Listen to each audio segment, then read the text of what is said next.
Hello there, we'll be talking about psychological studies, more specifically interviews. When we think of interviews, we think of job interviews, school interviews, or famous people interviews.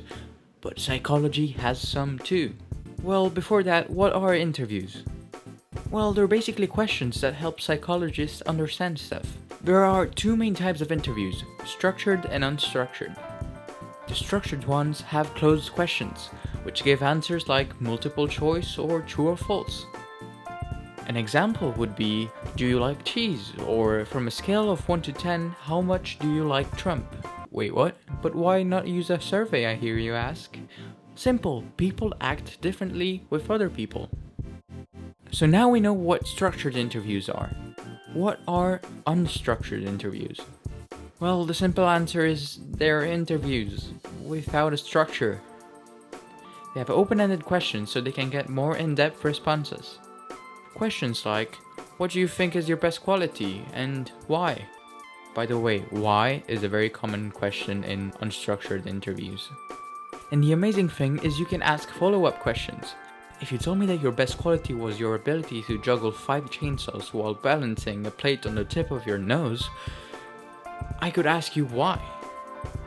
But if we were in a structured interviews, I'd be stuck there wondering why on earth would anyone do that? What if you lose an arm? How do you even practice? And those are unstructured questions. Oh, also there's semi-structured interviews. They're just structured interviews but freer. Wait, is freer even a word? Okay, so semi-structured interviews are slightly prepared.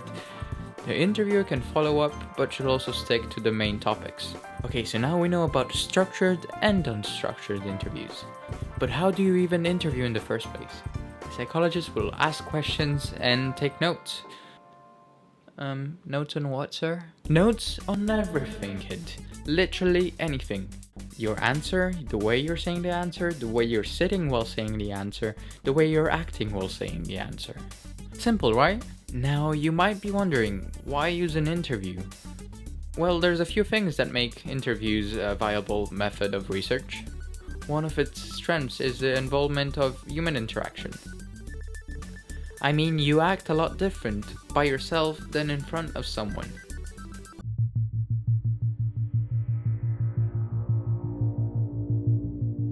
Well, John, looks like there's just you and me left. Yes. And you are going to die. Don't get your hopes up, because when this is over... Oh, wait, I have to take this one. Hey, Mom? No, I'll do the groceries later, okay? Okay, love you, bye. A lot of people tend to lie in surveys because they think no one will care.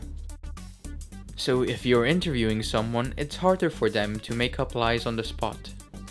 Another strength is the ability to go in depth. In a survey, you can't really follow up because after they give in the survey, well, they're gone and you just have to interpret their answers. Meanwhile, in an interview, possibly unstructured, the psychologist can ask follow-up questions. Lastly, interviews tend to be less stressful for the participants. That is because people tend to be less stressed in conversations than when writing something down. In a conversation, you might not think about what you're saying. Meanwhile, while you're writing something down, your common sense will tell you not to write down a swear word. Well, if interviews are so good, why isn't every study an interview?